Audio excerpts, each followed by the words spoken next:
Illinois Stories is brought to you by the Corporation for Public Broadcasting and by the support of viewers like you. Thank you.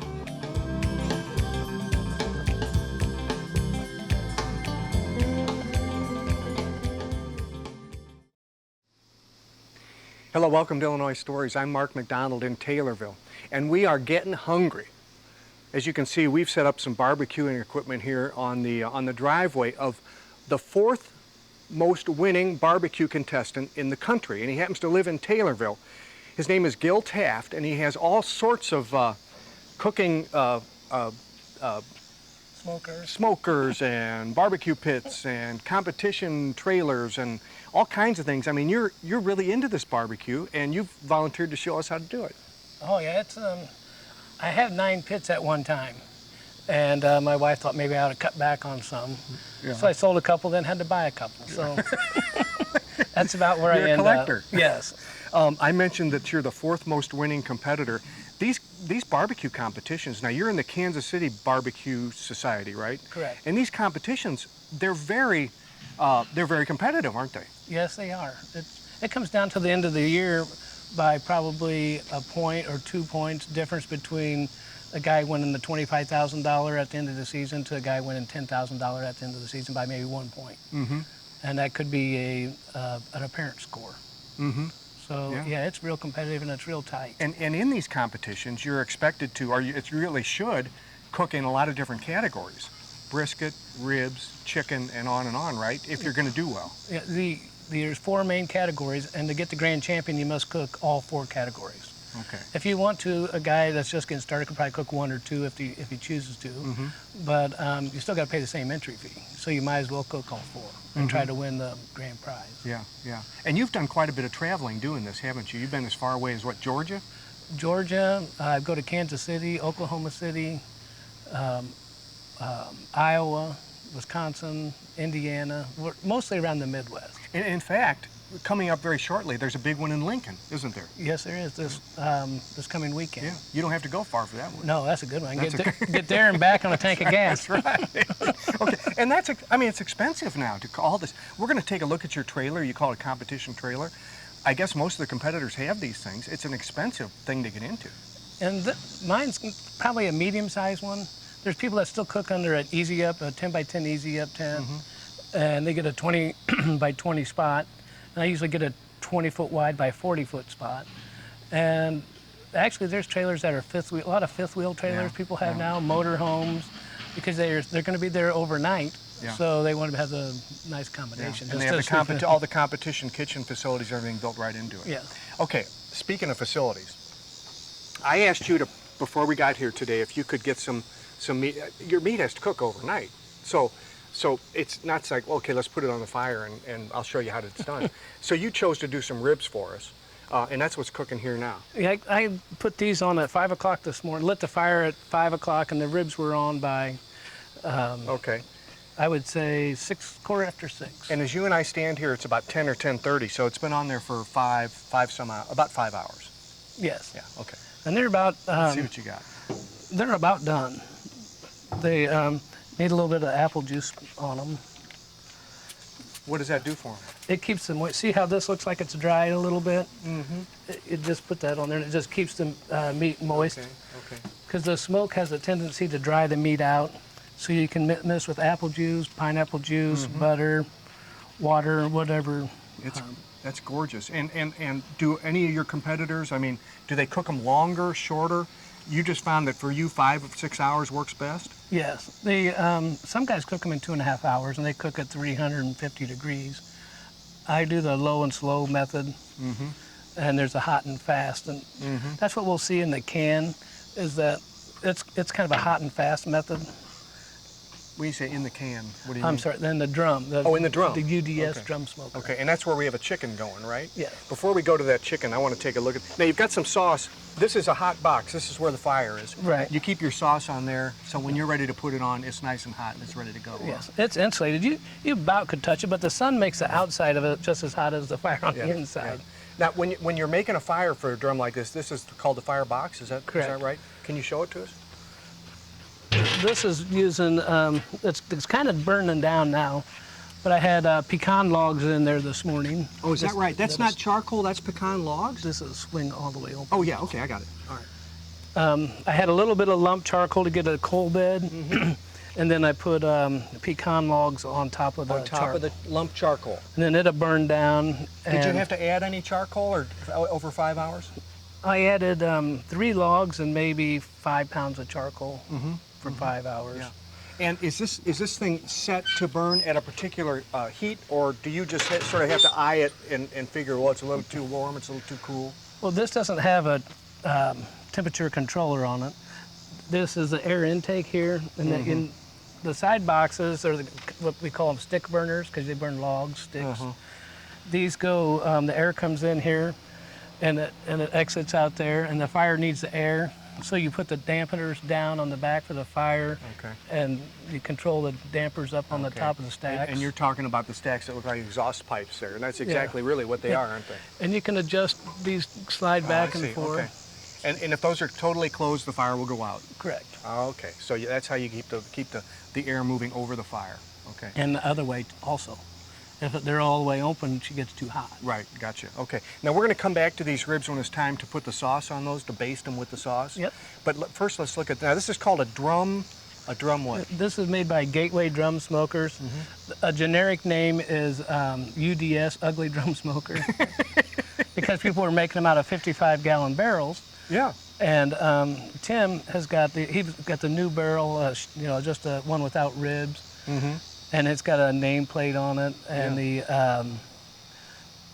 has a little bit more stuff on it. Yours is not ugly at all. No, it's kind of cool. These are pretty. This is the what we got going on in here. Oh my goodness, isn't that lovely? Okay, so this is a little faster process. Yes, this one's going at 300 degrees, and this chicken will be done in 3 hours. Okay, and that's probably like a 4 to 5 pound chicken, I guess. Huh? Yes. So 3 hours.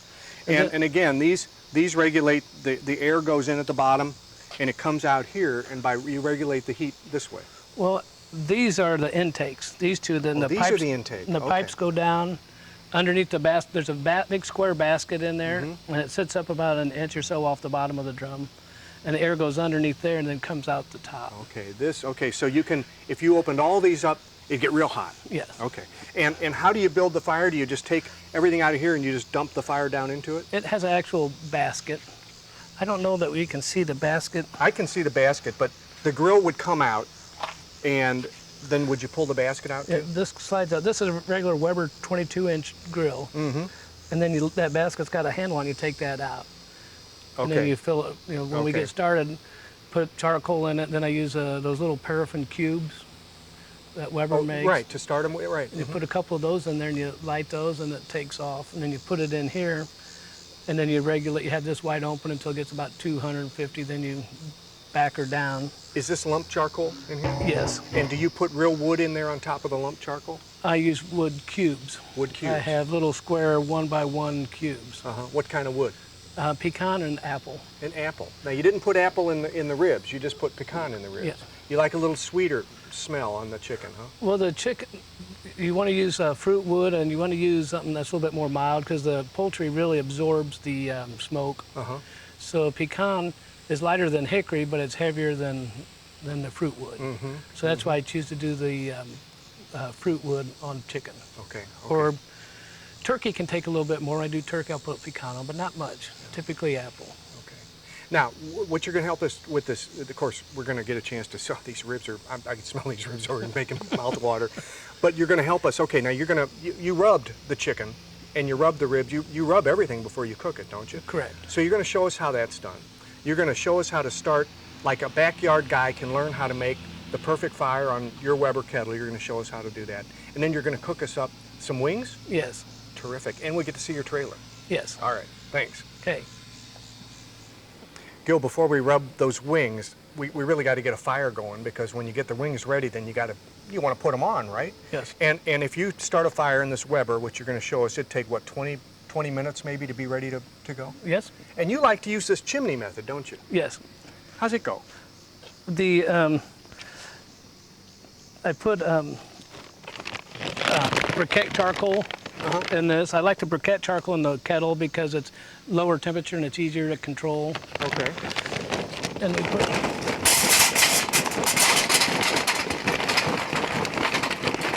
depending on how much you're going to cook. This is a large chimney, so that should be plenty for our wings. And for those folks who would like to use lump charcoal, we got a bag of that out here. It's not your preference, but a lot of folks like that, and that's what this looks like. If people have never seen it, it's just like chunks of wood. It's real oak. Yeah, yeah. I like to cook with it because I think it smells really good. Yeah, But anyway, that's the lump. this is what we use in our monster and our competition one, but for this particular deal, the lump burns too fast and too hot for me. Yeah. But it takes a while to get used to that lump in here. Yeah. And then we'll get the torch out, light this little cube, and then you set this on here, No kidding. and that's it. No, and that cube comes. This is the way those cubes come. And this is made by Weber. Other companies make them too. But this is a little paraffin cube that it'll burn long enough to get that going, huh? Yeah. Huh. Okay, and just one of them is enough. Some people put newspaper underneath there, but we don't get the newspaper, so I prefer this. And the newspaper gets little ash pieces around. Sure. Yeah. Okay. So in about 20 minutes, that'll be ready. Yep. So in the meantime, let's go rub those wings up. Okay. Okay.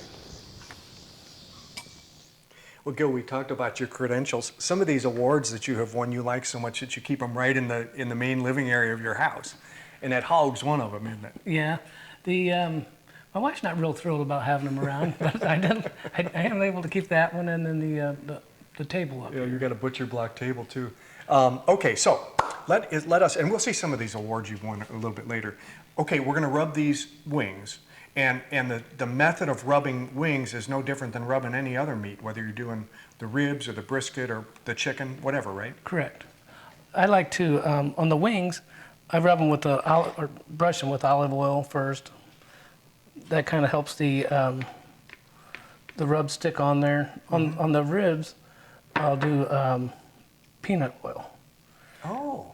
And I don't know why, but when I went to a class, that was what the guy said to use, so that's what I use. It just has to be really expensive, doesn't it? We don't use much, just a very little bit, because these will get a little char on the outside of them, but that's fine. Then we'll do on the chicken wings. I like them a little bit hot. These are going to be like a hot cherry jerk, if that makes sense. Okay. We have swamp venom here from Dizzy Pig, which is a hot sauce, or hot rub. When it says swamp venom, you know it's going to be. So you're careful with that. You don't want too much of that, right? Correct. Okay, but everybody likes a little bite in their chicken wing. Just a And little. a lot of it will come off. And then we'll do the triple cherry rub. This is made from Billy Bones in Michigan, off the cherry trees grown in Michigan. Really? Okay. He's got some sauce, but they had a bad cherry crop, and the sauce didn't come out. He couldn't make it because there wasn't enough cherries. So he just cut down the trees. Well, he waited this year, raised the price, and waited until this year. And this is Plowboy's jerk seasoning. This is a Jamaican jerk. And that'll be hot too, won't it? This particular one's not hot, but it has that, I don't know what that spice is, but it's a jerk. It's a kind of a hearty flavor. And if you really want this to soak in, sometimes you can put all this on and then set it in a bag in the refrigerator for 3 or 4 hours. And then it really soaks in. But then you can see a lot of the liquid that comes into the bag because of the salt brings the liquid out of the meat. Yeah. So it kind of marinates, doesn't it? Yeah. And then we'll flip these over. Okay, so you flip each one over, and then you'll dust them again? Yep. Okay. And these, obviously I've cut these into the 3 pieces. I discarded the tips and made the drummies and the flappers. And so you won't actually rub these. What you're doing is, that will suffice. What you're doing will suffice if you do both sides, huh? Yes. Gotcha. Some meats you actually rub the powder in, though, don't you? Yes. A lot of times I'll take a piece of saran wrap, cut it, and then just take it and dab the spices into the meat. That way you don't get it all over your hand, and you take that and you throw it away and you're done. Well, that chicken by now might be just about done. So Yeah. we need to check it. You know how to do that. I mean, you've got the newest instrument on the market, don't you? This is a thermal pen. A thermal pen. Yes, but then it gives you a reading plus or minus like 0.01 degree and 3 seconds. Okay, show us how it's done.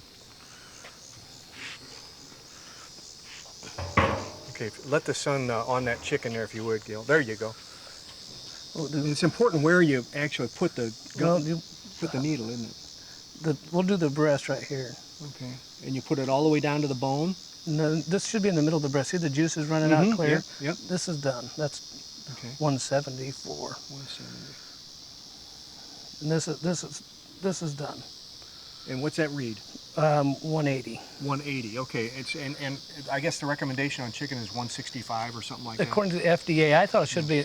Most people think it's 185 or 165, but I just went to a refresher course for my food handler's license, and I remembered that. But then the refresher course is good because it refreshes you, obviously. And 165, and I asked him, I said, is that white meat or dark meat? She says, it's just poultry. So, okay. But it does make a difference because I've cooked chicken and I know the legs cook slower than the breast does. The dark meat. It's got a lot of blood in it. And the dark meat's a lot juicier, and the breast meat dry out. Yeah. So. Okay, so this is done, right? So what do you do now? We're gonna taste this later. Are you gonna shut this down now? I'm gonna take it off and wrap it with foil and just let it rest on the table and let it absorb, let the juices suck back up into the meat as it rests. Then we'll come back to it. Then I typically pull this and have pulled chicken. Oh yeah, okay. That's when I like That's why it has to competition cool entry. off, right? Well, I got some fancy gloves. Okay. All right, we'll catch up with this chicken a little later. Okay. Yeah, and I gotta get this baby off of here. Gil, home cookers should look for that sort of white grayish look to the briquettes when they start the fire, right? When they put it on the grill. That's correct. They're ready to go right now. Okay, why don't you pick that up and I'll help you install that. Always got to use a hot glove. And all you do is dump it, right? Yeah, dump it, and then I spread this out. Kind of spread them out. Yeah, just evenly, right? Yeah. Okay. And occasionally, if you're cooking a larger meat, you might want to add a little bit more. Depends how long it is. But for our chicken wings, this would be perfect. Okay. All right.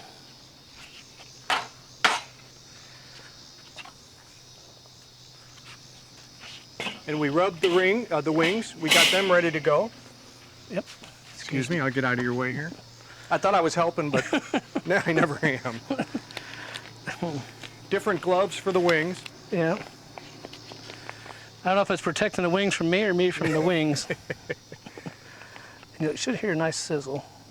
Well, the grate's not quite That's hot. that olive oil and the skin, right? That. Yeah.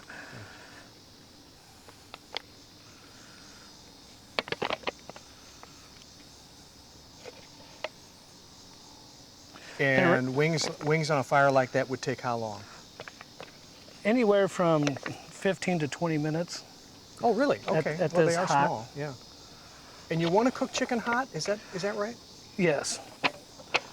It gets the skin a little bit crispier. These may take a little bit longer. There's the sizzle you were talking about. Okay.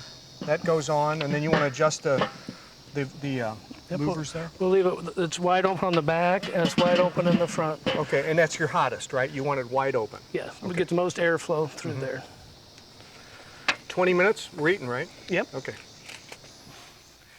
Okay, Gil, this Grand Champion was important because it was the 7th victory for you in the year by the Jack Daniel's distillery, right? And it qualifies you for the World Championship. Correct. Is that right? Yeah. They have what they call the Jack year, which is September 1st through August 31st. And if you win 7 Grand Champions in that time, you're automatically invited to the Jack Daniel's World Championship. And you made it. And that was the day on that, at Firing Up the Fox was when I got my 7th. So that's a big deal. It is a big deal. So you've got 3 major competitions coming up this year that you qualified for. What are they? And they're in October, the American Royal Invitational and the World Series of Barbecue, all in Kansas City. That's a 4-day event. And then the Sam's Club National Championship, which is a $150,000 purse. That's the second week in October, and then the Jack Daniels the last week in October, and that's the World Championship. And obviously, not everybody gets the chance to take part in these because you have to qualify for some of them, right? Yes. Yeah. Okay, this one's got a story right here. This guy, you're real proud of this guy, aren't you? Yes. What's he about? That's the grand champion at Murfreesboro, where Mike Mills puts on the contest, Murfreesboro Barbecue. And they have the Memphis Barbecue Network and the KCBS, a dual competition. And winning that in front of Mike Mills, who's the legend of barbecue, is really special to me. Yeah, yeah. Now, you mentioned these 3 big competitions in October. Let's say you were to win one of those. What kind of money are we talking about? For the Sam's Club Invitational, if you get first place is $50,000. And it's, I believe it's $5,000 for first place in each category. Yeah. So you could walk out of there with $70,000. Whoa. And I wouldn't work next year. But you'd have a lot of business because people would hear about it and they'd be going, "Oh, Gil, answer the phone." Yeah, I'm in Florida. I think those ribs are about ready. Should we go check them? Yes. Yeah, this is terrific. We'll see how these babies look. Those babies look good. You don't sauce them until toward right at the very end, right, Gil? That's correct. Okay. These are St. Louis style ribs. And what can you tell us about the sauce? Do you use a special sauce? Well, I blend the sauce. I use Blues Hog and Head Country. Blues Hog's made in down in a little town. Well, actually, it's made in Tennessee now, but the guy that invented it is Bill Arnold, and it's become probably the most popular competition sauce going. Blues Hog. Can people get it at a store, or do you have to be in that world to be able to get your hands on it? You can get it at Schnucks. Blues Hog. And then you mix it with some other things, right? And, Yeah. and you don't tell us what that is because that's your secret, of course. Yeah. Then then everybody'd find out. Then I wouldn't be champion. Everybody's got a couple secrets. I'll bet they do. I'll bet they do. And actually, that's what makes it interesting, isn't it? Because everybody's committed to what they do, and they do it right, and it's all different, isn't it? And there's probably not any bad barbecue. I mean, I'm sure you've had a few bad pieces of barbecue, but it's kind of like pizza. Never really had a bad pizza. Yeah, I'm with you. But these turned out really pretty. And you will not sauce these again. This will be it, huh? Yes. And I prefer not to sauce the bottoms. I just sauce the top. That gives you the handler a chance. And these have never been flipped over. Is that right? Do some people flip them? On the baby backs, I'll flip them over because the meat's real thick. Yeah. But on a spare rib, the St. Louis style spare rib, the meat's pretty even all the way through. Some people do, some people don't. I choose not to. Okay. And now you'll close it back down, and will they be just about done then, or? I give them about a half hour, let that sauce bake on there, so it's still shiny. With this sauce here, see how shiny that is? And so when the after it bakes on there, it'll be really shiny. You want your ribs like a glaze. Yeah. Yeah, nice. Well, Gil, we were talking about the kind of money you can make in these competitions, but it costs a lot of money too, because you and every other competitor has these big trailers that you need. I mean, you need this because you got to take your cooking stuff around with you. Yeah, this trailer here is a 14 by 7, and then it has extended nose and has this little porch on the back. Yeah. So when it's raining, the contests go on, rain or shine, it doesn't matter. It was 2 degrees one time I was out here cooking on a competition. Yeah. That's where that one carved pig came from in the inside. Inside, you've got if you're desperate, you can sleep in there, and you've got a kitchen in there where you can make your preparations. But this cooker is what I want people to see, because there aren't too many people that have a cooker this size. Open that up for us if you would. What's this called? This is a stump smoker. This is the Stump's Monster. Monster. I'd call it a monster. No kidding. It's 28 deep and 47 across here, 2 shelves. How do you feed the fire? It's a gravity feed. We'll light a chimney and dump it down. This is a chute back in here, 3/4 inch plate steel So you square exit chute. that from the side? From the top. Oh, from the top. Oh, okay. All right. We have this. You can dump your fire right in there. That lifts up, huh? Yeah. Dump it in here. Uh-huh. And then we'll put a lit one in here, and then we'll put a couple cold ones in there.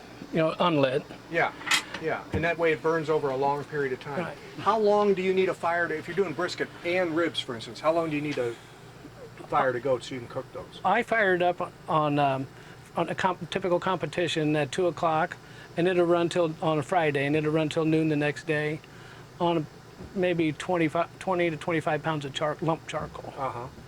And in this one, you choose the lump Yes. because you would control it from not getting too hot. Is that why? Yeah, this one here gets, it just burns cleaner, and you want your smoke, you don't want to see a bunch of smoke coming out your stack unless you have a piece of wood in there. Right. Because you want the smoke flavor comes from the lump, and you want a clean smoke. And that's what, if that makes sense. That's Do where you get put the any flavor. wood in with your charcoal here? Yeah, I use pecan logs. I have little special cut 6-inch logs, split. And then I have, on the brisket, I'll throw in a couple of hickory chunks because beef needs a little bit more bite. And the chicken, I'll burn things down. I've got it timed out where I'll have apple on my chicken. Yeah. You would use this for brisket and for ribs, and you would bring additional cookers for other stuff? Typically, I use this for everything. I cook all 4 meat categories on here. I just have to have them timed when to bring them out. Is that right? And I have the drum that we saw earlier, and I will cook a whole chicken on that. This is top secret, but I'm one of the few that put pulled chicken in. So I put white meat in and chicken thighs in my box. There's still quite a bit left in Gil's barbecue competition season. He's got about 5 competitions leading up to October. And if you know anything about the barbecue competition season, October is like the World Series. Well, fortunately for us here in Taylorville, it's just about lunchtime. With another Illinois story in Taylorville, I'm Mark McDonald. Thanks for watching.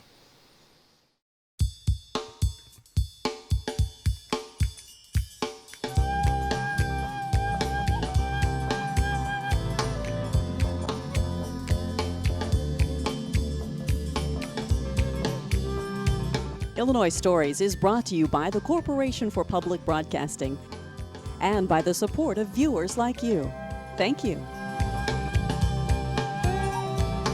For a DVD copy of the program you've just seen, send $19.95 to Network Knowledge, P.O. Box 6248, Springfield, Illinois 62708. Be sure to include the program name, subject, and when the program aired. You can also order with your credit card by calling 800-232-3605.